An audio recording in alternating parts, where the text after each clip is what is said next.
Johan. Bonjour Ève. Bienvenue dans l'émission Les cheveux dans les yeux.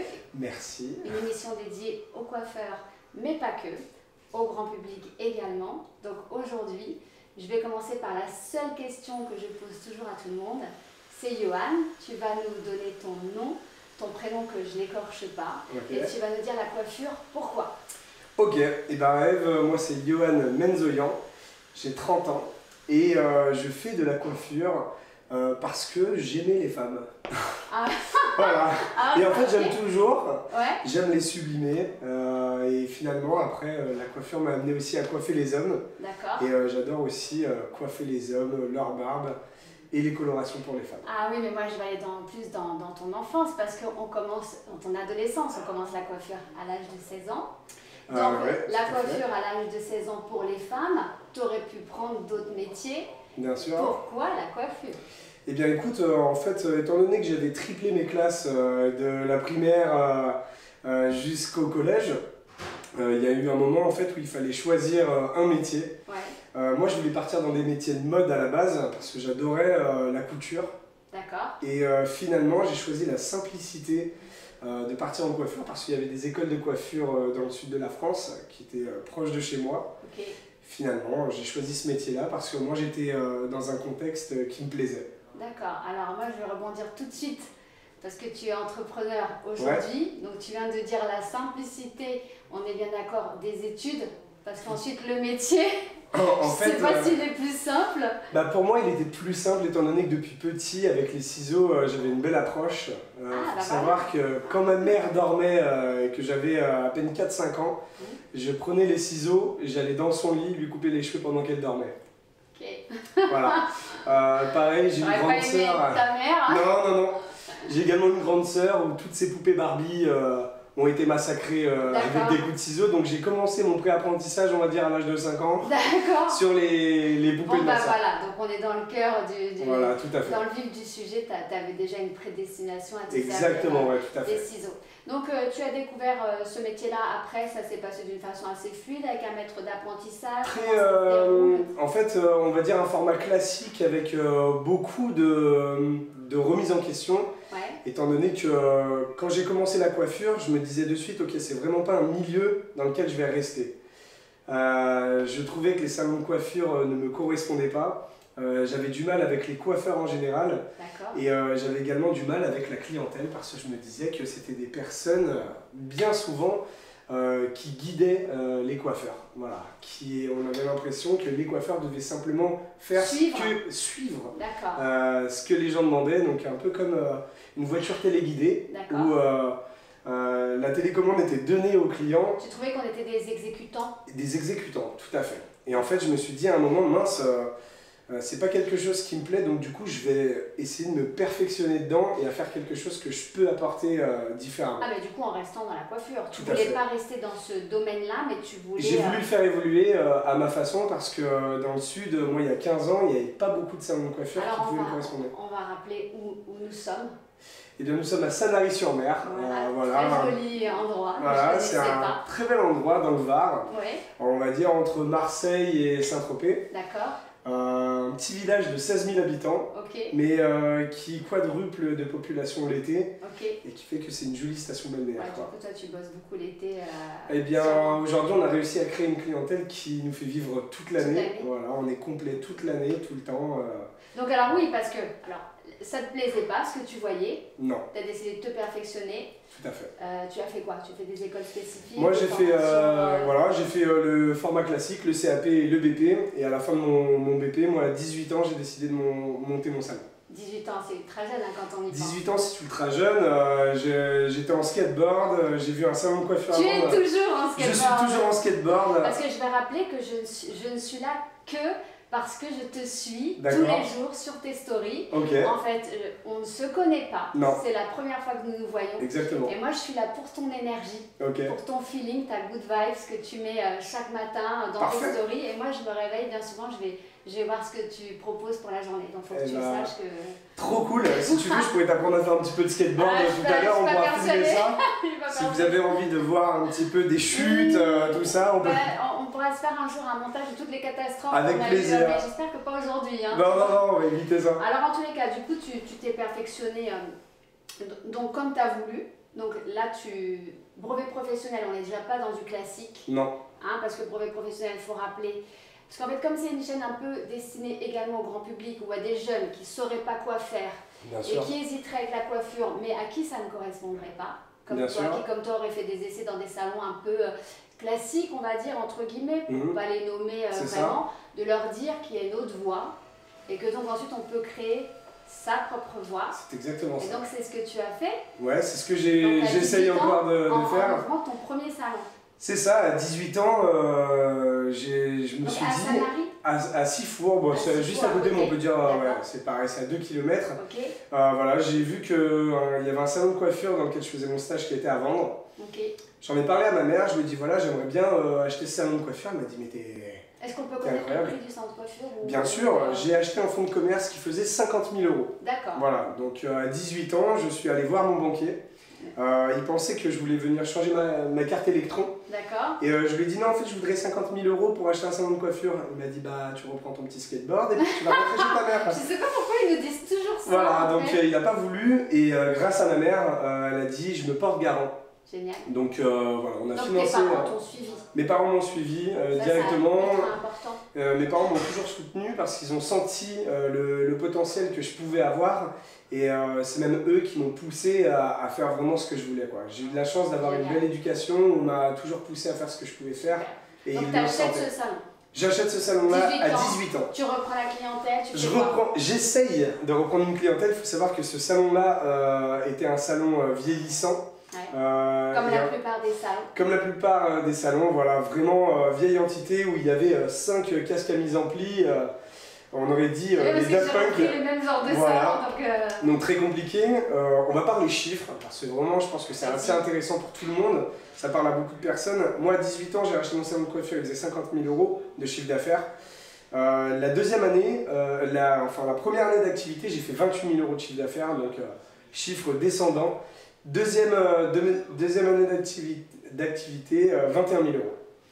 Donc à 20 ans, je me retrouve avec 100 000 € de dette sur le dos. Oh, et là, ma mère me dit Yohan, il faut qu'on vende le salon. Là, il va falloir le vendre. On peut essayer peut-être de sauver les meubles. Et puis, t'inquiète pas, sur 10 ans, tu arriveras à rembourser ce que tu as perdu et ça va le faire. Et là, moi, gros déclic. Donc là, en gros, ta mère ne croit plus en toi. Ma mère pense à 100% que je peux faire quelque chose. Mais en tout cas, là, il faut faire, il faut faire quelque chose. D'accord. Donc moi, je lui dis, maman, papa, il me faut 500 €, je vais aller faire des formations, il faut que je me forme. Parce qu'après le CAP et le BP, il faut savoir qu'on nous donne juste des petites bases. Et quand je dis des petites bases, c'est minime, parce que ce qui se passe en salon aujourd'hui, c'est complètement différent de ce qu'on nous apprend à l'école. Si ça, on pouvait le dire, le redire et le re-redire, ce qu'il y a à l'école ne reflète absolument pas la vie de la réalité en salon. Hein. Jamais. Moi, j'ai passé 4 ans d'études à faire des mises en pli et des permanentes, alors qu'aujourd'hui, en salon, je ne l'ai jamais fait. Ouais, voilà. Tout comme à l'école primaire, on nous apprend à dessiner avec des compas et à se servir d'une équerre, alors qu'en réalité, si on nous apprenait juste à calculer un chiffre avec la TVA, ce serait super. Quoi. Ouais, voilà. Ouais. Voilà. Ou alors en technologie, on passe notre temps à... Il n'y a pas d'école d'entrepreneuriat malheureusement à notre niveau, c'est-à-dire que bon, on peut faire des grandes écoles et là on va apprendre le principal, voilà, mais nous, c'est vrai qu'on apprend sur le tas. Tout à fait. Et du coup là tu étais sur le tas, donc tu revends. J'étais sous le tas. Tu étais sous le tas. Ah ouais, donc qu'est-ce que tu fais? Tu demandes 500 € pour aller faire des formations. Ouais, c'est ça, je me suis formé chez Tony & Guy. Okay. Pour moi, c'était une marque que je connaissais, que je voyais, je me disais waouh, c'est cool, c'est super sympa. En France, je suis parti à Londres. Ah, voilà, Piccadilly Circus, il y avait un Tony & Guy, je suis rentré, je fais une semaine de formation là-bas. Et quand je suis rentré, en fait, je me suis rendu compte qu'il y avait également une école en France. Où là, j'ai décidé de me former toute l'année là-bas. Donc pendant un an, j'ai mis vraiment mon entreprise entre parenthèses pour partir tous les lundis et mardis. Comment tu fais pour mettre une entreprise en parenthèses? Je fermais le salon. Ah, t'as fermé. Je fermais le salon. Donc chiffre d'affaires. Ah bah le chiffre d'affaires baissait. Ah bah, parce que vraiment, les charges elles continuent. Ça tout continue, vraiment, quand je te dis 100 000 € de moins sur ton compte, c'est qu'il y a rouge plus quoi, voilà. Parce que ce qu'il faut dire aussi, c'est que en gros, si tu n'es pas dans ta boutique, il n'y a pas de revenus. que tu peux pas laisser ta boutique si tu la revends pas. Si tu la revends pas, tu as le bail Exactement. qui court. Parce que Tout à il y a fait. beaucoup de gens qui savent pas ça. Hein, c'est qu'on peut pas laisser une affaire quand on veut. C'est 3, 6 ou 9 ans. Tout à Donc fait. si tu es à 1 an et demi, il te reste 1 an et demi encore à payer de ta poche des loyers Exactement. pour lesquels tu n'as pas de revenus. Enfin, je tiens à ce qu'on en parle aussi parce que Bien sûr. c'est lourd quand même quand on crée son C'est entreprise. dur, ouais. Et à 18 ans, peut-être qu'on ne le voit pas comme ça. Je sais pas. Là, moi, à 20 ans, je pensais pas, même à 18 ans, hein, quand j'ai créé le salon, je pensais pas que. Moi, je pensais qu'on coiffait, on passait notre vie dedans, que ça marchait, on partait à la retraite et puis que c'était fini. Seulement, en fait, l'entrepreneuriat est arrivé après. Ouais. L'envie d'entreprendre, l'envie de réussir, de créer un nouveau concept, vraiment m'a flashé à l'âge de 20 ans. Mais Tony Ngaï, comment tu avais connu Tony Ngaï? Bon, on va dire que dans les écoles de coiffure, on en parle. Voilà, Ok. entre coiffeurs, t'as vu la dernière Ah collection. voilà, entre coiffeurs. Entre Parce coiffeurs. qu'on est d'accord que c'est Ah pas bah les professeurs ne nous ont pas forcément parler de Tony formés. Ngaï, ouais. Moi, j'étais vraiment à fond sur la marque Tiji aussi, qui a Ok. été inventée par Mascolo. Ok. Donc à ce moment-là, ouais, je voyais que par ça. Je me disais un jour, j'aimerais bien que dans mon salon, je puisse faire rentrer cette marque. J'aimerais faire leur formation. Voilà, je commençais à avoir la passion parce que je sentais un échec venir. En fait, c'est ton échec qui te transforme. Bien sûr, bien sûr. Génial.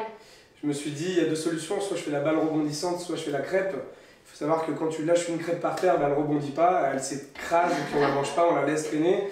Moi j'ai préféré faire la balle rebondissante et plus tu la jettes fort par terre et plus elle rebondit de partout. Ok. Et voilà, je me suis mis à rebondir à 20 ans. Donc, tu fais les formations. Ouais. Tu rouvres ta boutique après. Qu'est-ce que tu comment Moi ça je se passe fais les formations, je ferme juste le lundi et le mardi, après je travaille du mercredi au samedi dans mon salon. D'accord. Et là il y a un gros déclic parce que pour la première fois, quand un client vient se faire coiffer, je lui fais un diagnostic. Et je le regarde, je regarde son look, je regarde son visage, je lui demande ce qu'il fait dans la vie, je lui demande combien de temps il passe dans son salon, enfin devant son miroir pour se coiffer, je lui demande quel produit il utilise, quelle est sa Tu problématique. fais une consultation. Je fais une vraie consultation et en fait là à ce moment-là je prends toutes les informations et là j'arrive à lui faire une proposition. Et à partir de ce moment-là, j'ai complètement senti que le client se relâche et se dit bah, c'est toi le professionnel. Il Et a à partir de confiance. ça, En il a fait, confiance. tu déclenches la confiance. Je déclenche, voilà. Ok. Et à 20 ans, j'ai commencé à déclencher la confiance. Et ça, on te l'enseignait chez Tony Ngaï ou c'est toi Non, c'est de qui- moi-même. Voilà. De moi-même parce que chez Tony Ngaï, en fait, on apprenait tout un tas de techniques de coupe qui me donnaient des armes. Ok. Et après, à moi de créer quelque chose avec ces armes que j'avais. Ok. Et à 20 ans, finalement, un an après, j'ai réussi à remonter mon chiffre d'affaires de 50 000 euros. Donc en changeant ta clientèle, en faisant savoir où à chaque nouveau client qui rentre, tu te mobilises et tu changes ce que tu as sur place, tu en fais parler. Qu'est-ce que. Bah, en fait, le changement était qu'avant, un client arrivait, je lui disais ok, qu'est-ce que tu veux? Ouais. Et la deuxième fois, après Mais avoir ça fait j'ai mes compris, formations, mais comment tu le fais savoir? je me mets en face de lui directement et là je lui parle. Non, je parle globalement. Globalement, tu donc, communiques sur ton changement de. je communiquais pas du tout. Non, ok. Non, c'était Donc, vraiment tu du bouche changes à oreille. à l'intérieur de ton salon, tu Exactement. changes ta façon de Je travailler. connaissais pas encore la façon de communiquer à cette époque-là. D'accord. Voilà. On y viendra tout à l'heure. Exactement, on y viendra. Ok. Et d'année en année, en fait, mon chiffre d'affaires a continué d'augmenter. J'ai embauché des apprentis que j'ai formés. Et finalement, mon chiffre a augmenté d'année en année. De 50 000 euros au début, on est passé à un demi-million d'euros. Et est-ce que tu avais une spécialité à ce moment-là, homme, femme Moi, on va dire que j'essayais de faire ce que je pouvais Ouais. au début. Et aujourd'hui, on a une vraie spécialité. On s'occupe uniquement que de la couleur et de la coupe. D'accord. On ne fait pas de mise en pli, de chignon, d'extension, de défrisage, de permanente. Donc tu t'es spécialisé Ouais. mais dans le domaine qui te plaît. Exactement, Ok. c'est ça. Donc là, tu étais à Sifour, c'est ça? À l'époque, j'étais à Sifour. Alors est-ce que tu peux nous raconter Bien sûr, j'ai réussi à 22 ans à acheter les murs du salon dans lequel j'étais. D'accord. J'ai continué d'exercer jusqu'à 26 ans. Ouais. Et à 26 ans, j'ai trouvé ce nouveau bâtiment qui est placé sur le port de Sanary, Où nous sommes aujourd'hui. où nous sommes aujourd'hui, C'est tout à fait. magnifique, hein. On montrera des. Voilà, on montrera images. des petites images. Et j'ai pu acheter le bâtiment et être propriétaire des murs aussi. Oui, parce également. que nous sommes sur 3 étages et ici Exactement. nous sommes au dernier étage. Voilà. Ok. Et j'ai voulu monter un concept en fait avec une partie réception, accueil de la clientèle et vente de produits cosmétiques. Mhm. Sur le deuxième niveau, je voulais avoir un espace barbeur pour que les hommes puissent faire des soins du visage en étant vraiment tranquille et sans avoir le regard aussi parfois féminin en se disant mince, il y a une copine que je croise, en fait j'ai un black mask sur le visage, ça me gêne. Et un dernier étage aussi dans lequel nous sommes, qui là vraiment est destiné aux femmes pour la coloration et qui leur permettent à elles aussi de pouvoir se reposer, se détendre et pouvoir parler de sujets qu'ils ne parleraient peut-être pas. Tu parlais, Johan, d'identité visuelle. Certains coiffeurs ont du mal à trouver la leur. Donc ici, on est dans une décoration complètement atypique au 3e étage. Et encore une autre décoration au second, une autre au rez-de-chaussée, on va dire. Qu'est-ce que tu aurais comme conseil à donner ou comment est-ce que tu as eu l'idée de décorer ton salon comme ça? On a l'impression qu'il y a des rayons de soleil qui traversent le salon alors qu'en fait, c'est juste de l'éclairage. Ouais, c'est ça. Bien réfléchi. Est-ce que tu aurais des conseils et astuces pour nous en parler? Bien sûr. Le plus grand conseil que je peux donner, c'est ouvrez grand les yeux dans les endroits où vous vous sentez bien. Par exemple, tu parles des lumières. Un jour, j'étais à Barcelone, je suis allé dans une piscine et j'ai vu qu'il y avait des lumières traversantes juste dans les vestiaires. J'ai trouvé ça génial. Et je me suis dit, ce serait intéressant d'intégrer ça. Tu veux pareil, dire? D'accord. pareil. Donc, je me suis dit, ce serait génial. Pour les fleurs, moi je me suis toujours senti bien à Paris. Il y a un endroit qui s'appelle le Big Mama, je crois. Ouais. Voilà, j'ai vu des fleurs de partout. Je me suis dit, mais waouh, ce resto c'est magnifique. Okay. Et en fait, je suis allé piocher un petit peu de partout et j'ai créé ma propre identité en fonction de tous les petits éléments que j'ai vus. Donc, le meilleur conseil que je peux donner, c'est d'ouvrir les yeux et de vraiment d'oser faire ce qu'on voit. Voilà, être curieux.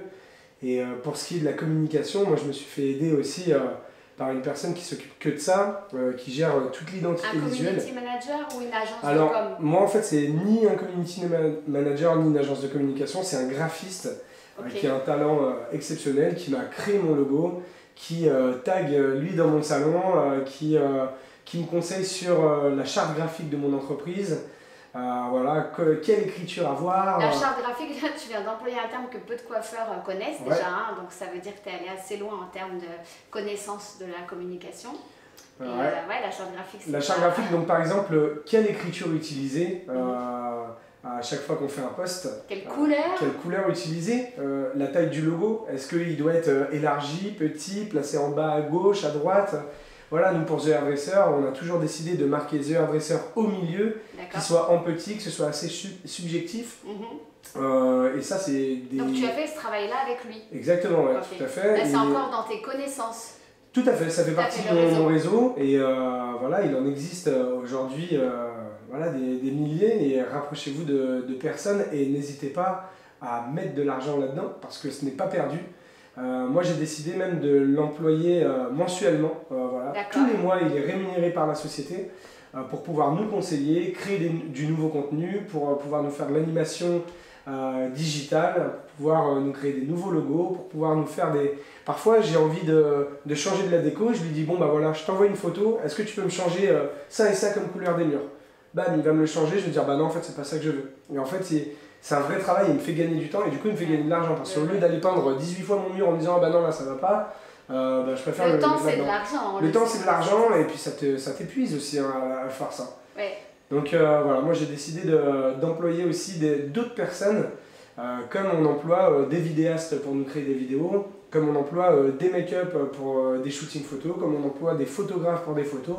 Moi j'ai décidé d'avoir vraiment des professionnels autour de moi que je rémunère. Pour tes créations de contenu. Exactement. Ok. Johan, oui, tu sais quand on est adolescent, on a un petit peu de mal parfois à choisir sa voie. Qu'est-ce que tu aurais à dire à un jeune qui aimerait être coiffeur mais qui aurait encore des doutes à vouloir faire ce métier? S'il a envie d'être coiffeur, franchement il faut qu'il déjà trouve une belle entreprise qui pourrait lui correspondre. Par contre si la personne ne sait pas trop quoi faire et qu'en fait il voudrait peut-être aller en coiffure et tout, faut pas qu'il y aille hein, non plus, hein, parce que je viens d'apprendre qu'il y avait de plus en plus d'écoles de coiffure vides.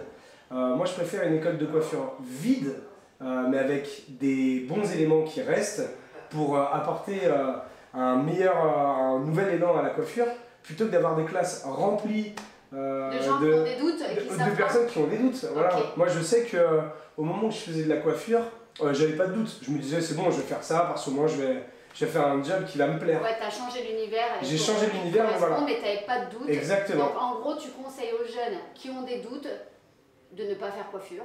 Bah ouais. Voilà. Franchement, et d'aller plutôt vers une voie où ils n'ont pas de doute. Ok, et Voilà. à ceux qui ont envie de faire coiffure. À ceux qui ont envie, qui se disent tiens, ça j'aimerais bien le faire, de foncer. Et surtout d'avoir une entreprise qui leur corresponde. Voilà, Ok. tout à fait. Voilà. Merci Johan. Donc pour ceux qui ont envie de faire de la coiffure, qui me contactent. Vous qui me contacte. Alors moi je vais te demander, est-ce que tu as une stratégie d'entreprise en fait, entrepreneuriale? Est-ce que tu travailles avec une équipe? Parce qu'aujourd'hui tu as une belle visibilité, notamment sur les réseaux, hein, puisque c'est là que j'ai commencé à te suivre. Okay. Donc je ne sais pas comment tu as mis ça en place, est-ce que c'était pour le salon d'ici ou déjà au premier? Comment tu as appris tout ça? Parce qu'en fait, comme il n'y a pas d'école et qu'on apprend sur le tas, comment tu as appris tout ça? Je me suis vraiment inspiré des groupes de rock de l'époque. En fait, je faisais de la... Quand tu dis l'époque, il faut toujours dater. Donc des années 2005-2010. Ouais. Il y avait beaucoup de groupes de rock voilà, à cette époque-là. Et je regardais un petit peu leur communication. Je voyais que le groupe de rock prenait des photos, communiquait sur leurs vidéos, communiquait sur les prochaines sorties de leur album. Je me suis dit, mais en fait, si je montais un salon de coiffure comme un groupe de rock, en fait, je vais avoir un bassiste, un guitariste, on va répéter toute la journée et à la fin, boum, on fait un concert. Et je me suis dit, venez, on va faire pareil. Le nom de ton salon, est-ce que tu peux le redonner? C'est The Hairdresser. Ok. Et j'avais un groupe de rock à l'époque qui voilà. À l'époque, ça s'appelait The Hearts, mon groupe de rock. Et voilà, je l'ai changé, je l'ai monté comme un groupe de rock avec la partie communication et c'est ça qui m'a aidé à communiquer. Donc c'est que toi en fait qui va à la pêche à l'information. Au début, oui. Au début, ouais. Et du coup ça évolue comment? Eh bien après en fait on a commencé à grossir notre équipe. Okay. Et je me suis inspiré de tous les personnages de l'équipe. Et aujourd'hui si ça s'appelle The Hairdresser et pas Yo-Yo Coiffe, c'est vraiment parce qu'en fait on a un regroupement de coiffeurs qui me permettent d'évoluer. Et s'il y a cette équipe là, c'est grâce à eux aujourd'hui qu'on arrive à faire The Hairdresser, c'est pas moi tout seul, quoi. Ok, donc c'est toi qui les formes, ils viennent à toi parce que tu as déjà cette image ou comment ça se passe? Voilà, il n'y a aucun collaborateur d'ici qui a été recruté par CV. C'est-à-dire que c'est uniquement des personnes que je vais aller chiner, qui se présentent au salon, qui nous contactent sur les réseaux sociaux. Et il y en a beaucoup en fait qui n'avaient jamais fait de coiffure avant. Et parfois on part même en chasseur de tête ou quand on voit une personne comme ça, comme le manager du salon ici, que tu as rencontré en bas qui s'appelle Kevin Talebzadeh, lui je l'ai rencontré dans un magasin, il vendait des saucisses. Donc j'ai vu la partie réception qu'il avait, la partie commerciale, la communication et je lui dis toi, je te veux dans mon équipe et il est devenu manager du salon avant même de s'inscrire au CAP coiffure. Mais comment tu fais pour former aussi vite des coiffeurs? En fait, j'essaye vraiment de leur transmettre ma passion. Je les amuse et je leur dis que ok, on passe du temps. Parce que passer la technicité du métier, je pense que aujourd'hui, moi j'enlève toutes les parties qui m'ont saoulé quand j'étais gamin et je leur donne que l'essentiel pour qu'ils travaillent l'essentiel en salon. D'accord. Voilà. Ils choisissent aussi le domaine qu'ils ont envie d'exploiter ou on fait de la coupe et de la couleur. Donc à partir du moment où je sens qu'ils peuvent faire ce genre de choses là. En avant, je les forme à fond sur la coloration, je les forme à fond sur la coupe. D'accord. Et après, une fois qu'ils sont bons, après ils peuvent passer au fauteuil. Et je vais t'expliquer mon concept après. Ouais, moi je veux bien que tu me l'expliques même tout de suite. Eh bien, le concept de The Hairdresser, il est très simple. Tout comme les salons de coiffure Tony & Guy, je me suis inspiré de ce concept-là. On a des tarifs qui sont variables en fonction de l'expérience technique des coiffeurs. Je suis très très contente que tu abordes ce sujet-là. Donc, tout le monde n'est pas au même prix donc. Non, exactement. Eh bien, on y est. Et personne n'a le même salaire du coup. Très bien. Voilà. Moi en fait ce que je veux c'est assurer une évolution de mes collaborateurs. Au début on rentre dans un salon de coiffure, on ne sait pas encore coiffer et même quand on a de l'expérience dans ce métier là, moi je veux tout reprendre à zéro pour être sûr et certain qu'ils soient formés à notre façon. Donc le coiffeur il faut qu'il soit ok avec le fait qu'il va être reformé quoi qu'il arrive. Exactement, exactement. Et on leur fait passer des formations en interne et en externe. Voilà, on les fait bouger avec des formations privées, avec des grandes formations, on les fait voyager, je veux qu'ils voient des choses, je les accompagne. Et une fois qu'ils ont cette formation-là, après je vérifie qu'ils aient le concept du salon, qu'ils arrivent à communiquer, à réceptionner un client, à attendre sa demande et à pouvoir exécuter quelque chose qu'on leur a inculqué. Voilà. Et après ils ont aussi leur touche, ils ont leur... moi une fois que je leur ai donné les bases, je leur dis maintenant vas-y, Chacun amène son style. énergie, son style. Voilà, on a des gens qui adorent le rock, qui sont des rockers, on a des gens qui adorent le hip-hop, qui sont danseurs, qui sont boxeurs, qui font du cheval. Voilà. En fait, on a plein de profils différents. De toute façon, en coiffure, on coiffe tellement de gens Exactement. que tout profil est OK s'il est motivé. Tout à fait. D'accord. Mais en fait, ce que tu as fait là, c'est de la ressource humaine en fait. Ouais, c'est un petit peu ça. Mais je l'ai appris sur le tas. Voilà, je l'ai découvert après en fait. Et ça, tu découvres comment? Eh bien, petit à petit, en fait, tu rencontres des gens et on te dit, mais en fait, là, tu sais que ton concept là, ça ressemble énormément au concept des grandes nouvelles entreprises qui se montent, avoir des espèces d'open space où tout le monde se parle, tout le monde discute, où il y a, quelque chose où tout le monde travaille ensemble, en fait. C'est une connexion, en fait. Une connexion, voilà, okay. C'est ça. Et en fait, ce que j'ai voulu faire, c'est ça, et surtout donner du bonheur aux coiffeurs, parce qu'aujourd'hui, dans n'importe quel métier, si on a la liberté, si on a le salaire et si on a la passion de notre métier, pourquoi le quitter? Ah, c'est génial, surtout que on le sait, hein, c'est pas aujourd'hui on le cache plus, on a des gros problèmes de recrutement en coiffure, il n'y a plus de coiffeurs. Les esthéticiennes, il y en a des pléiades. Bien sûr. Et en coiffure, je ne sais pas si c'est un défaut de visibilité de notre part, mais c'est la raison d'être de l'émission Les Cheveux dans les Yeux, hein, c'est de remettre en lumière notre profession avec des gens qui me plaisent moi énergétiquement, en tous les cas qui bougent un peu les codes et de sortir un peu de ce qui est fait traditionnellement. Et comme on peut le voir, on est quand même dans un bel endroit où on sent que bon, tu nous as expliqué l'histoire de la glace ici, tu as été obligé de péter l'escalier pour que ça rentre, et s'il faut que ça sorte, il faudra que tu repètes l'escalier. 5 heures avant l'ouverture, ouais. Voilà, donc c'est que du défi, du challenge en permanence. Donc tu manques pas d'énergie et de ressort, parce qu'on a vu que tu n'as pas fait la crêpe, mais tu as rebondi. C'est ça. Donc tu as tout transformé. Et on en parlait, c'est la seule chose dont on va parler un petit peu avant, c'est que tu essayes de faire de tout acte négatif un acte positif. Bien sûr. Et donc c'est pour ça que moi je voulais absolument te donner la parole et que j'ai fait ce trajet-là. C'est pour entendre un discours comme le tien. Parce que quand j'entends parfois des coiffeurs à Paris qui du coup se plaignent un petit peu de tout ce qui se passe en ce moment, on a dit qu'on allait faire court sur le sujet parce qu'on espère que ça ne va pas durer, mais toi tu as trouvé que le confinement c'était génial. Ouais, on avait dit qu'on n'oublierait pas. Bah en réalité, il faut être... Qu'est-ce que ça t'a permis à toi? Voilà. Moi ça m'a permis déjà de me remettre en question, parce que pendant 2 Encore mois, toujours, parce que là j'avais le temps de pouvoir le faire. L'entrepreneur ne fait que ça. J'avais le temps de pouvoir le faire, et quand on ferme un hyperactif dans une maison pendant 2 mois, ça m'a donné le temps de réfléchir. Et finalement, tant que mes collaborateurs étaient payés, je me suis dit, ok, déjà eux ils sont à l'abri. Donc moi... Parce que ce qu'on ne dit pas, c'est que nous, pendant ce temps-là, on n'était pas payés. Hein. Ouais, bien sûr. Personne ne l'a Mais en réalité, j'ai eu de la chance aussi d'avoir travaillé avant pour pouvoir mettre de la trésorerie de côté. Ouais. Et à ce moment-là, je me suis dit, ok, il ne faut pas que ça dure des années non plus. Mais à ce moment-là, j'allais piocher dans ma trésorerie pour moi, pour pouvoir manger, pour pouvoir payer toutes les charges qu'on avait. Mais à ce moment-là, je me suis dit, ok, il se passe quelque chose, il faut absolument qu'on rebondisse. C'est pas possible. Et là, je me suis mis à communiquer sur les réseaux sociaux énormément. Et ça fait vraiment 1 an que j'ai décidé de m'exprimer sur les réseaux. Et le vrai changement, ça a été d'inverser le sens de ma caméra. Et au lieu de filmer ce que je voyais, c'était de me filmer moi pour pouvoir parler en fait à ceux qui me regardaient. Et en 1 an, en fait, j'ai réussi à faire x10 sur les personnes qui me suivaient. Parce que j'engageais les gens, parce que je leur parlais, parce que je répondais à tout le monde. D'ailleurs, tu nous diras ce que tu penses des réseaux pour les coiffeurs. Est-ce que c'est un outil valable?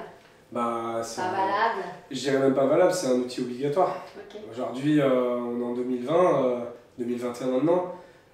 Le coiffeur qui n'utilise pas les réseaux sociaux, pour moi, est un coiffeur... Il n'aura pas d'interview déjà. Bah, peut-être qu'il n'aura pas d'interview, mais même c'est un coiffeur qui ne veut pas partager. Voilà. Oui, en fait, on a un peu peur de se faire voler nos recettes, parfois, comme les cuisiniers, tu sais, qui viendraient un petit peu... Sauf que ça sert à rien de donner une recette si tu n'as pas dit comment la faire. Non, et puis au contraire, si tu te fais voler ta recette, c'est-à-dire qu'elle est bonne. Ça veut dire qu'elle est bonne, ouais. Donc moi, je suis vraiment pas contre qu'on vole mes recettes, avec plaisir, parce que je veux dire, on s'inspire énormément, tout comme moi je me suis inspiré de Tony Ngaï, en changeant aussi énormément de choses, mais en le créant à ma façon. Et aujourd'hui, il y a beaucoup de coiffeurs qui me contactent au quotidien en me demandant quelle est ta décoration, où tu as acheté tes lumières, quel est ton ring light et pourquoi tu fais ça. Tu pourrais presque ouvrir des franchises. Moi, le but... J'avais demandé si tu avais une stratégie, hein, je te l'ai demandé. C'est une stratégie. Okay. Le concept de The Hairdresser, vraiment, donc les tarifs variables en fonction de l'expérience technique des coiffeurs, l'évolution des coiffeurs, les salaires différents bien évidemment, parce que je veux qu'un coiffeur puisse évoluer et avoir un bon salaire à la fin du mois. Et pour ça, il faut qu'il apporte du chiffre en entreprise. Et sans créer des bénéfices, nous ne pouvons pas augmenter le salaire de nos coiffeurs. Donc, à moi de faire développer ce chiffre, de communiquer sur eux pour leur permettre de grandir et d'avoir leur clientèle. Une fois que leur clientèle est là, qu'ils n'ont plus de disponibilité en salon parce qu'ils sont demandés et qu'ils ont validé leur formation en interne et en externe, ils passent un grade au-dessus. Et forcément, quand ils passent un grade au-dessus, ils augmentent également leur salaire. Le but aussi de The Hairdresser, c'est de revendre des produits qui ne se retrouvent pas sur Internet.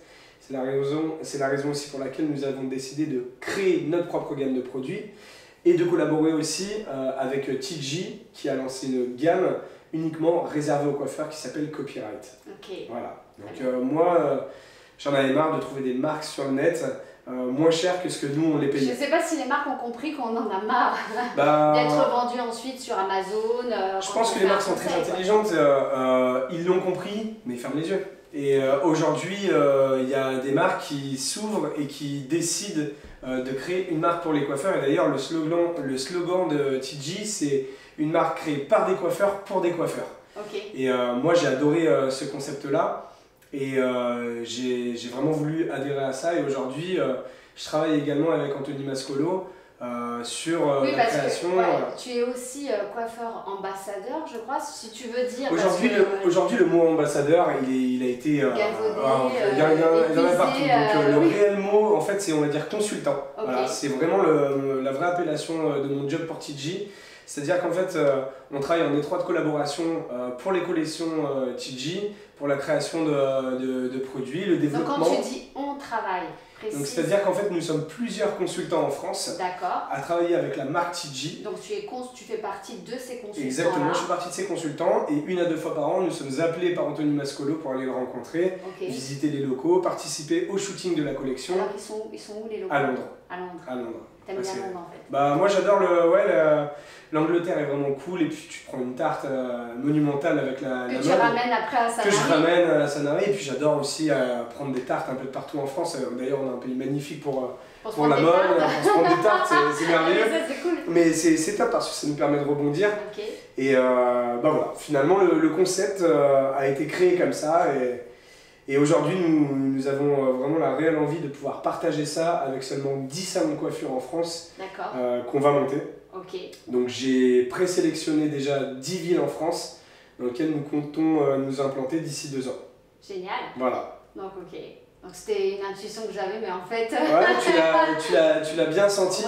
Vraiment ce que je veux c'est que les coiffeurs qui choisiront The Hairdresser puissent obtenir de la formation, puissent obtenir une réelle liberté, obtenir aussi un plan d'action sur des années pour pouvoir améliorer leur salaire et avoir de plus en plus de tranquillité.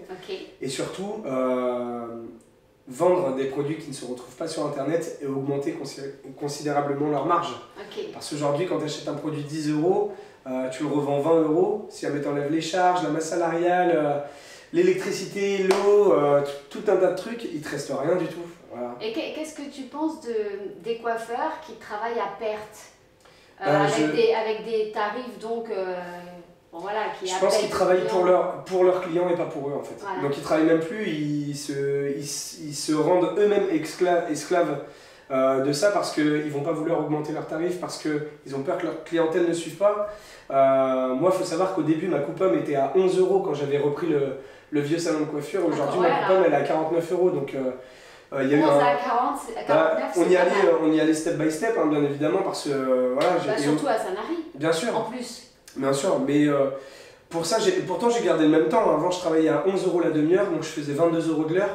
Comment j'arrivais à payer? J'arrivais pas. J'avais 100 000 € de dette sur le dos. Donc en fait, on a perdu une partie de notre clientèle forcément. Il ne faut pas que les coiffeurs aujourd'hui aient peur de perdre leur clientèle parce que quand on se dit qu'un coiffeur coiffe une cliente chaque semaine à perte, il va se dire oui mais elle c'est ma meilleure cliente. Mais en réalité si elle vient parce que t'es pas cher, c'est pas ta meilleure cliente, c'est ta pire cliente. C'est ta pire cliente. Ta pire cliente parce qu'elle veut pas que tu réussisses. Là c'est génial parce qu'on a des belles synchronicités hein, tous les deux, tu ne Bah, sais pas, mais entre communiquer sur les réseaux depuis le confinement et batailler pour faire des tarifs, de ne pas avoir peur de perdre des clients pour en gagner d'autres capables de payer le juste prix, celui qui nous fasse vivre. Alors là, tout à fait. Moi, mes meilleurs clients aujourd'hui, c'est vraiment ceux qui acceptent le fait qu'on augmente nos tarifs et qui nous suivent depuis des années. Parce qu'ils veulent que tu augmentes tes salaires. Ils veulent que tu augmentes la société. Ils veulent ta réussite. Et ils veulent que tu continues de te former. Ah mais surtout. Pour eux. Surtout. De toute façon, c'est pour eux. Mais moi, j'adore ça. Et c'est vrai qu'au début, j'ai perdu 80% de ma clientèle. Il m'en restait plus que 20. Mais finalement, aujourd'hui, en fait, on en a gagné 150% parce que je suis complet tout le temps et j'ai de l'attente. Donc ça veut dire que le concept fonctionne et je ne vais pas réaugmenter mes tarifs si je vois que ça fonctionne. Je veux les garder comme ça. Je pense qu'on a le juste prix et qu'aujourd'hui on est capable de pouvoir le développer en France pour que tous les clients puissent en bénéficier et que les coiffeurs puissent kiffer ça, quoi. Okay. Parce que le nombre de personnes que je reçois dans cette ville, c'est une station balnéaire. Donc on reçoit des gens de la France entière, même parfois du monde entier, qui viennent nous voir en nous disant mais pourquoi il n'y a pas ça à Bordeaux? Pourquoi il n'y a pas ça à Paris? Pourquoi il n'y a pas ça à Lille? Ben on ne sait pas, ils n'y ont pas réfléchi. Eh bien, en réalité, ça veut dire que les gens, aujourd'hui, une certaine partie de la clientèle préfère donner plus d'argent, mais être respecté. Avoir plus de temps pour lui, en fait, du temps dédié à sa personne. C'est ça. Hein, les pires clients, en fait, c'est ceux qui viennent te voir en disant mais ta coupe elle est trop chère parce que moi je paye 10 €. Eh ben, elle va. Et pourtant, je les croise en boîte le week-end, ils donnent 150 € dans une bouteille de champagne qui vont pisser 30 minutes après. Ouais, donc moi je me dis attends, ils mettent 150 balles dans une bouteille de champ qui vont la pisser. Par contre, moi ma coupe ça dit à combien on a perdu de valeur. Hein. Mais c'est ça. Et pourquoi on recrute plus? Et pourquoi on vend plus du rêve? Parce qu'en fait, on a, enfin, pas moi, pardon, les coiffeurs, pas toi, hein, donc certains coiffeurs ont peur de revoir leur positionnement. Ils ont peur, c'est normal. Ils vont tout perdre, ce qui n'est pas faux, tu dis 80%. En attendant, si on change les choses, il faut aussi se changer soi, aller en formation, changer l'environnement. Ça demande donc un budget. Tout à fait. D'accord. Ensuite, il faut peut-être travailler en marketing, se faire aider, revoir ses visuels, faire aider par des professionnels. Qu'est-ce que tu en penses de se faire aider par des professionnels? Alors moi, je pense que le mieux, c'est d'avoir un bel entourage déjà. Parce qu'on n'a pas forcément les moyens au début de pouvoir se former, de payer Donc tu parles du réseau personnel? Moi, je parle du réseau personnel. Okay. On connaît tous une entreprise, un joli restaurant, un joli magasin. Demandez-leur comment ils ont fait. Comment ils ont fait? Bien sûr. Moi, je me suis beaucoup inspiré. Parce inspiré. qu'il y a des coiffeurs timides. Bien sûr, mais il ne faut pas hésiter. Faut pas hésiter à aller voir quand tu vas manger dans un bon resto et que tu adores le concept et que tu continues d'y retourner. Demandez au gérant, s'il vous plaît, 2 petites minutes. Waouh, comment vous avez fait? Bah voilà, moi j'ai communiqué. Encore une fois, on peut partir dans le truc de on va pas vouloir nous donner la recette, mais en fait les gens sont super contents. Bien sûr. On est entrepreneur, le partage c'est aussi ça, c'est entre entrepreneurs que ça se passe des fois. En France parfois c'est très timide. Moi je suis parti aux États-Unis et là j'ai pris encore une sacrée claque parce qu'aux États-Unis, quand tu rentres dans une entreprise et que tu vois le patron faire évoluer l'entreprise, valoriser les salariés, leur donner des gros salaires, rouler dans des grosses bagnoles, tout le monde applaudit le patron en disant bravo, on veut devenir comme ça. Parce qu'il redistribue. En France, on va être timide, on va se dire attends, lui là, il réussit, ça veut dire qu'il est en train de les niquer. C'est bizarre, c'est bizarre. C'est bizarre. On va te traiter de voleur. Et en fait, en réalité, non, il faut donner les astuces, les idées, et il ne faut pas avoir honte à demander. Voilà, moi encore aujourd'hui, tout le temps, et je demanderai ça toute ma vie, de demander à des plus jeunes. Waouh, là j'adore la façon dont tu as pris ta photo, j'adore. Des fois on croise des gamins. Quel filtre mais c'est dingue. Je vois des gamins de 15 ans qui ont 2 millions de followers sur les réseaux sociaux. Génial. Comment t'as fait? Comment t'as fait? Parce que moi à 30 ans, en fait, j'ai pas réussi à faire ça. On ne connaît rien, il n'y a rien qui est inné, hein, tout s'apprend. Hein. Non, tout à fait. Et puis moi j'ai plein de réseaux différents et aujourd'hui j'ai l'esprit très ouvert. J'ai des amis coiffeurs ou coiffeuses qui par exemple sont véganes.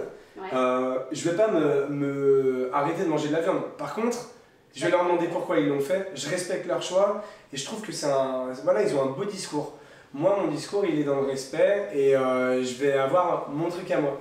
Mais ça peut être pour ça peut être pour celui qui va décider de faire des extensions, pour celui qui va décider de peindre tous ses murs en noir, pour celui qui va décider de pas montrer la coiffure au client et le montrer à la fin. Chacun son concept. Et aujourd'hui, le conseil, c'est vraiment essaye de réfléchir à 100% ce que tu as envie de donner et fais-le à fond, à Quelle est ta 200%. mission en gros en tant Exactement. que Qu'est-ce que tu peux faire pour les gens? C'est Voilà. ça. Comment Et si les tu aider. sens quelque chose, fais-le, quoi. Ok. Johan, est-ce qu'il y a eu une rencontre qui a changé ta vie dans la coiffure? Il y a eu plusieurs rencontres, mais il y en a eu surtout une vraiment qui m'a fait grandir. C'est Mathieu Kinner, que j'ai rencontré, qui a créé une marque qui s'appelle Mashiro. C'est une marque de ciseaux. Et en fait, au tout début, cette personne-là avait une petite marque de ciseaux et avait vendu 30 ciseaux. Ce mec-là m'a donné une carte un jour en me disant ah, il faudrait que tu passes sur mon stand parce que j'aime bien ta façon de parler et tout, t'as l'air cool. Mais il donne une carte où? Il me donne une carte, c'était à Montpellier pendant le Barber Meeting. D'accord. À ce moment-là, je suis appelé à coiffer sur une piscine avec tout un tas de barbiers. Oui, parce qu'on n'a pas dit aussi que tu fais des événements. Oui, oui, bien sûr, voilà, on fait pas mal de shows de coiffure, des événements, des défilés de mode, on travaille sur plein de trucs différents, on se diversifie pas mal. Et à ce moment-là, je suis en train de coiffer sur une piscine. On voit tous les barbiers avec les moustaches, les petites lunettes, les Santiago à 4 épingles. Moi j'avais bu un petit coup, je transpirais comme un porc, j'étais en chemise hawaïenne, j'avais mes lunettes, je coiffais avec mon sac à dos parce que dedans j'avais mon matos. Et finalement je délirais et tout, je passais vraiment un bon moment. Et il y a un mec qui m'a sorti de la foule à un moment, à la fin, et qui me dit bah yo, tiens je te donne ma carte, j'ai créé une marque de coiffure, je viens à peine de me créer, là ça fait une semaine, c'est mon premier salon et j'expose. Donc est-ce que tu pourrais passer demain au stand? J'arrive le lendemain au stand et là je vois une marque qui s'appelle Mashiro avec un petit gars derrière, donc Mathieu Kinner. Et là je me dis mais qui c'est ce mec? Il y avait des violoncelles de partout dans les vitrines. Il y avait des ciseaux. Avec des ciseaux, violoncelle ciseaux. Ouais. Je vois la marque, je me dis putain mais qu'est-ce que c'est que cette merde là? Je me dis vraiment c'est de la merde. Il me donne un ciseau, il me dit essaye-le, tu me dis ce que t'en penses. Franchement j'essaye le ciseau, je lui dis c'est de la bombe. Par contre l'image de ta marque elle me donne pas envie. L'identité visuelle. L'identité visuelle a gerbé, ton stand a gerbé aussi. Ça a pas du tout. Il me dit direct le mec au lieu de mal le prendre, il me dit ok je prends un avion, je viens te voir. Donc ça c'était une semaine après qu'on s'était vu. Il vient me voir, on discute, on passe des soirées ensemble, génial. Et à ce moment-là, moi je lui propose, je lui dis voilà, j'aimerais bien m'occuper de la direction artistique de ta marque parce que tu as du super matos, tu t'y connais, tu es au top, mais par contre, l'identité ça va pas. Okay. La direct, il m'a fait confiance, on a tapé dans la main et on a fait des belles choses parce que lui, j'ai voyagé à Hong Kong, j'ai bougé de partout en France. Parce que ces ciseaux sont fabriqués là-bas? Ces ciseaux viennent d'Hong Kong en fait. Donc on crée en fait des collections de ciseaux qu'on appelle par des noms de chanteurs de groupes de rock ou de groupes de hip-hop.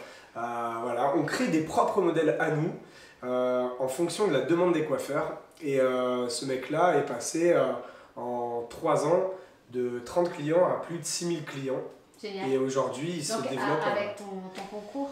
En fait, moi je lui ai apporté mon aide au niveau marketing. D'accord. Et lui, par contre, a une vision de l'objet en lui-même qui est ultra forte. Sans être coiffeur? Alors lui, à la base, est coiffeur. Okay. Il a arrêté, il a fait tout un tas de métiers différents où il est parti commercial de grandes marques de coiffure. Et ça a été tellement un échec psychologique qu'il a dit mais en fait je vais monter ma propre boîte. Okay. Donc lui pareil, au lieu de faire la crêpe, il a fait la balle rebondissante. Et aujourd'hui on rebondit tous les deux parce que dès qu'il y en a un qui va pas bien, l'autre le remonte et ainsi de suite. Donc, et on se partage. C'est un partage exceptionnel et c'est pour ça je réponds à ta question quelle est la plus belle rencontre pour moi dans ma plus belle rencontre professionnelle. Il y en a eu plein, hein, voilà, comme le manager de mon équipe.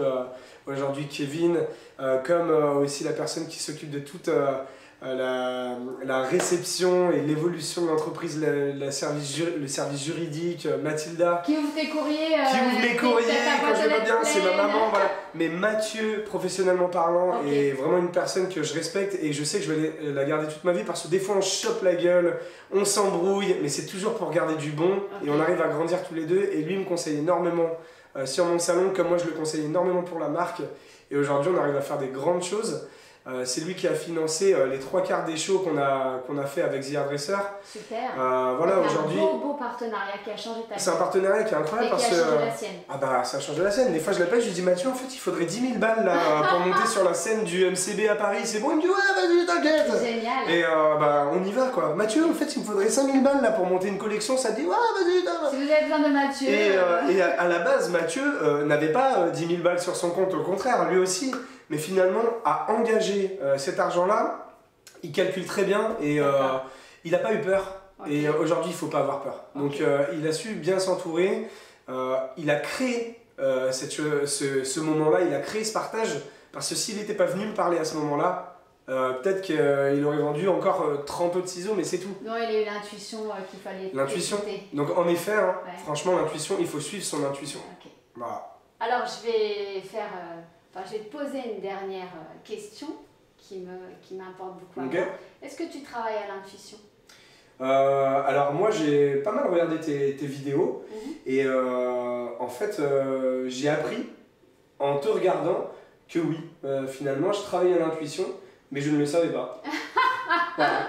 Donc finalement ça a vraiment fini le projet sur moi. Je me suis dit ok, ouais, en effet je travaille à l'intuition parce que oui, tu ressens la personne qui vient, tu essaies de la conseiller et puis il y a parfois des moments où on sent que la personne elle est dans une mauvaise vibes.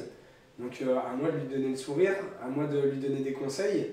Et voilà, je pouvais le faire, donc je l'ai fait. Donc oui, okay. Ève, j'ai travaillé à l'intuition. Bon bah génial. Voilà. Bah, écoute, si tu as des choses à ajouter qui te viendraient comme ça en tête, tu peux. Moi, il y a un truc que j'aimerais vraiment partager avec les coiffeurs, mais aussi toutes les autres personnes qui nous regardent, c'est n'ayez pas peur. Vraiment, allez toujours au-delà de ce que vous avez envie de faire. N'ayez pas peur du jugement des autres.